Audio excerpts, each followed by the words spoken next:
PDCI-RDA, la cérémonie de passation de charge entre le président intérimaire Kopli Boni et le président élu Tidiane Thiam a eu lieu ce mercredi 24 janvier 2024 à Cocody, à la salle de l'auditorium du parti. Une première dans l'histoire du vieux parti de Côte d'Ivoire.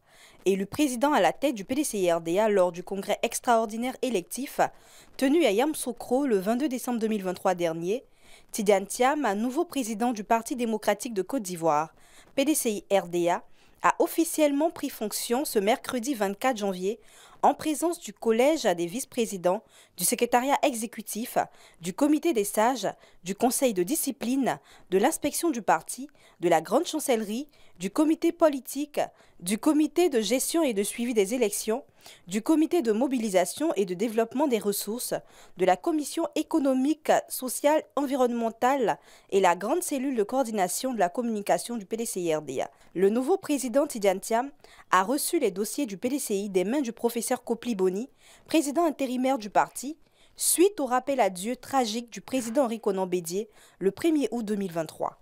À l'occasion, le président intérimaire du PDCI-RDA, Kopli Boni, a instruit le nouveau président Tidiane Thiam d'entreprendre des réformes audacieuses et courageuses pour le rayonnement du PDCI-RDA en vue de sa victoire en 2025. Le passage d'une main à l'autre est un acte purement administratif. Et si vous êtes là, si nombreux, c'est bien la preuve de votre attachement à notre grand parti, le PDCI-RDA. Oui, c'est un passage de témoins dans la même équipe que nous formons. Je voudrais donc, au stade de mon propos, féliciter les uns pour la distance parcourue et encourager les autres pour la distance à parcourir. Le bout de la chaîne, cette chaîne que nous formons, c'est bien 2025. Il faut bien que notre équipe arrive à destination, à la place souhaitée. Oui,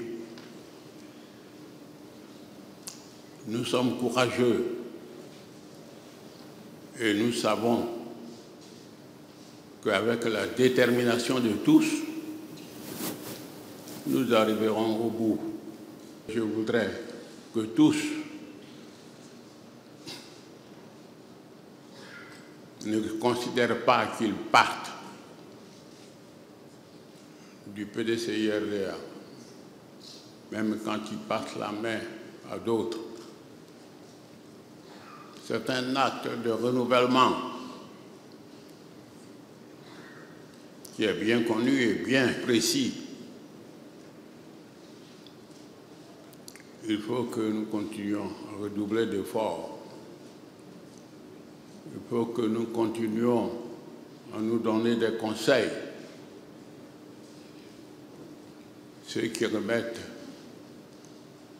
le relais doivent être prêts à suivre de près ceux à qui remettent le relais.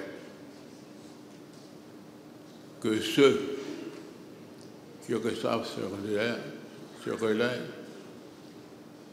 soient donc emplis non seulement d'humilité, mais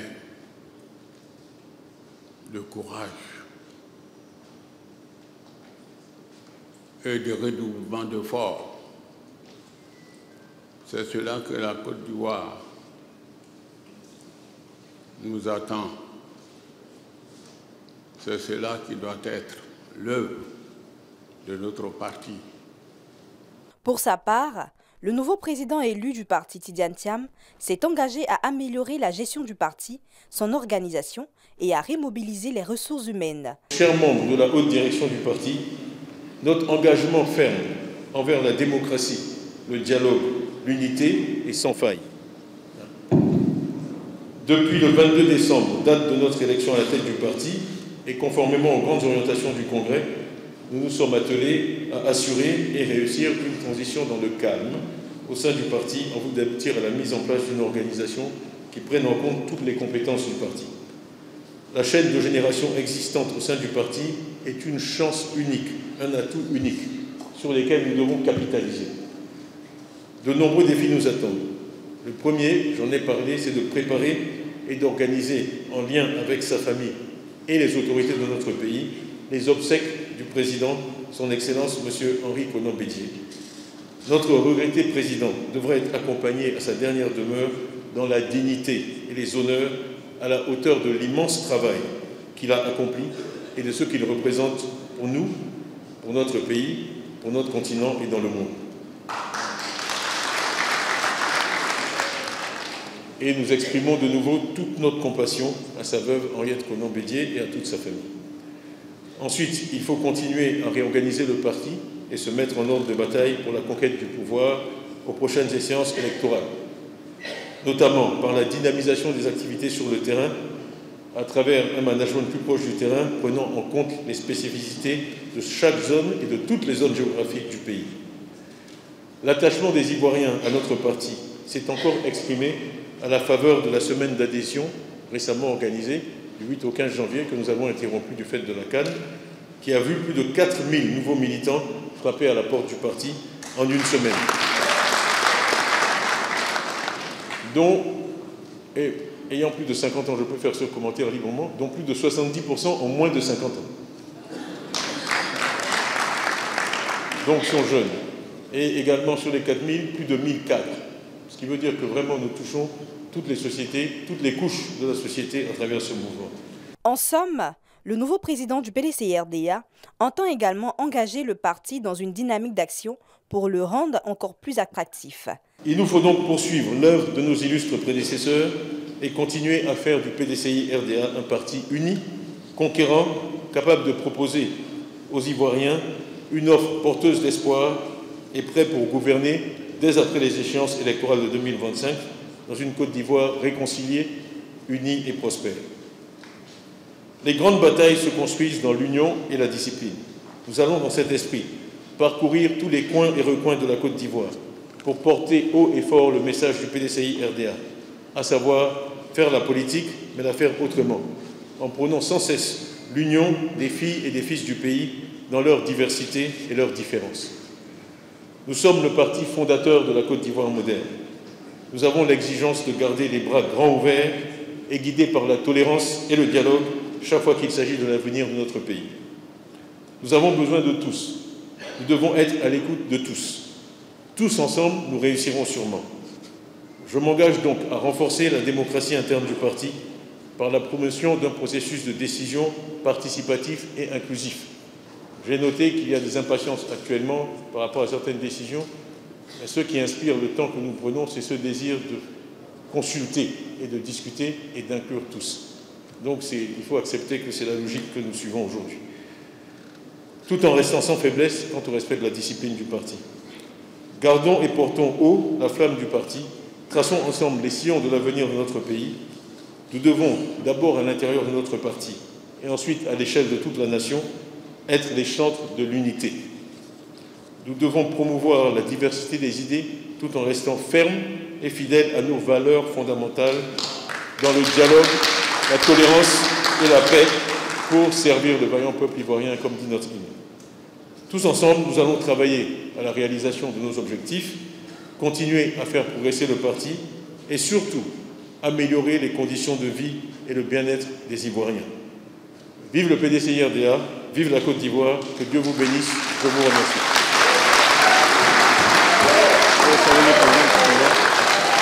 Quant au docteur Aimou Sylvestre, qui a assuré la transition du secrétariat exécutif, il a fait son bilan devant l'Assemblée.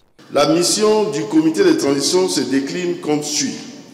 élaborer un plan détaillé pour la transition, faciliter une transition en douceur, définir le contenu de la passation des charges, proposer des mesures d'urgence à prendre et faire des recommandations au président du parti, veiller à la transmission des informations et documents importants, assurer la continuité des services et des activités, superviser la communication du parti, rendre compte au président du parti.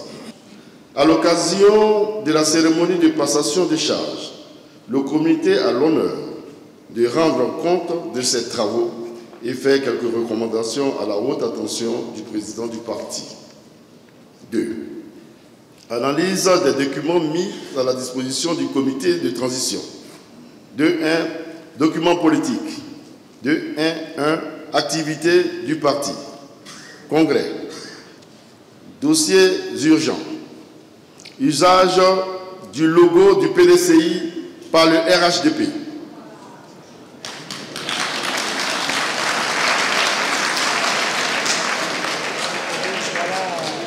Usage du logo du PDCI par le RHDP. En violation de toutes les règles de droit et de bon sens et de démocratie, le RHDP a choisi de méconnaître la volonté clairement exprimée du PDCI RDA de se retirer et s'est arrogé le droit de continuer d'utiliser le logo du PDCI RDA sans son consentement, en incluant le dit logo dans son logo.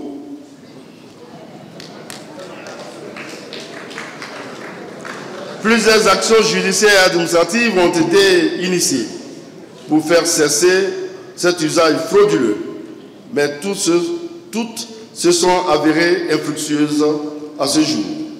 Des actions politiques, judiciaires, administratives pourraient permettre de faire cesser définitivement l'usage frauduleux du logo du PDCI par le RHDP.